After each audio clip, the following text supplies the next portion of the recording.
Now, doing business implies that two or more people are engaging in a voluntary relationship, a mutually beneficial transaction, that both agree to certain terms and they agree when and how to go forward with what they're doing.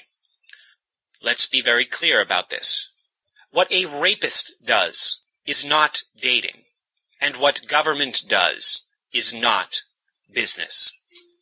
The other misnomer is the word service.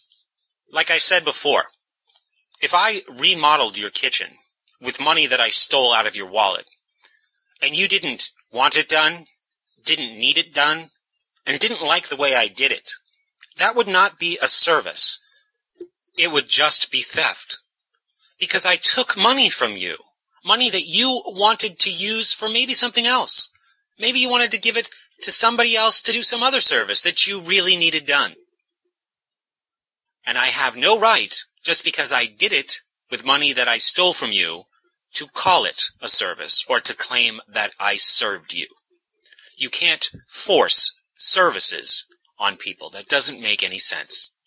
When the government seizes a monopoly over the opportunity to provide a public good, even if it appears to work, even if it appears to get the job done, I encourage you to not think of it so much as a service, but as a roadblock or an impediment to what could otherwise be a more innovative, competitive, expanding, and thriving industry. And when a service provider has a monopoly, when there's no competition, what is the incentive to ensure quality? There isn't any. And remember, too, that even if there is a few alternatives to something that the government pretty much monopolizes, it's really close to impossible to compete with the illusion that the government service is free, even though, as I hope we've been able to demonstrate today, the government service is the most costly of all. The cost will only go up. There are no market signals. There is no reason for the price to ever go down, because people don't have any say about whether they turn the money over or not. At the beginning of this show, I threw out a critical thinking question, something to the effect of, why would something that's good for you need to be imposed on you with force?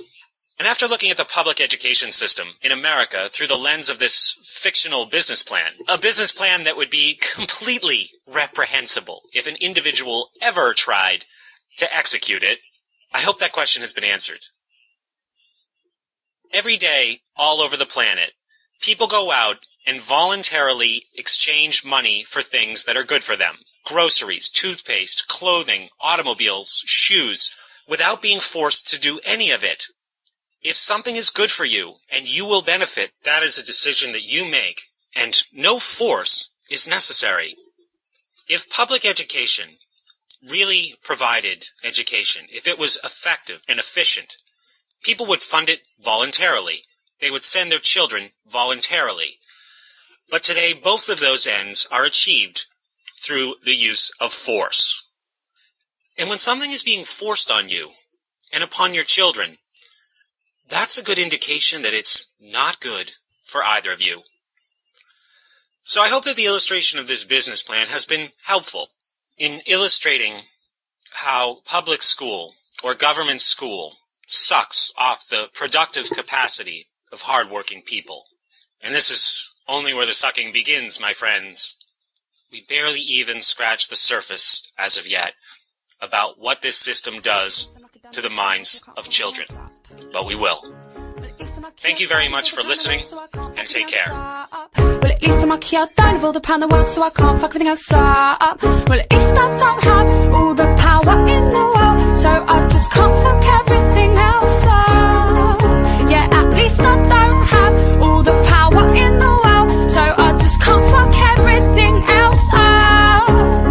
Yeah, at least I'm knocking down over the pound the world, so I can't fuck everything else up.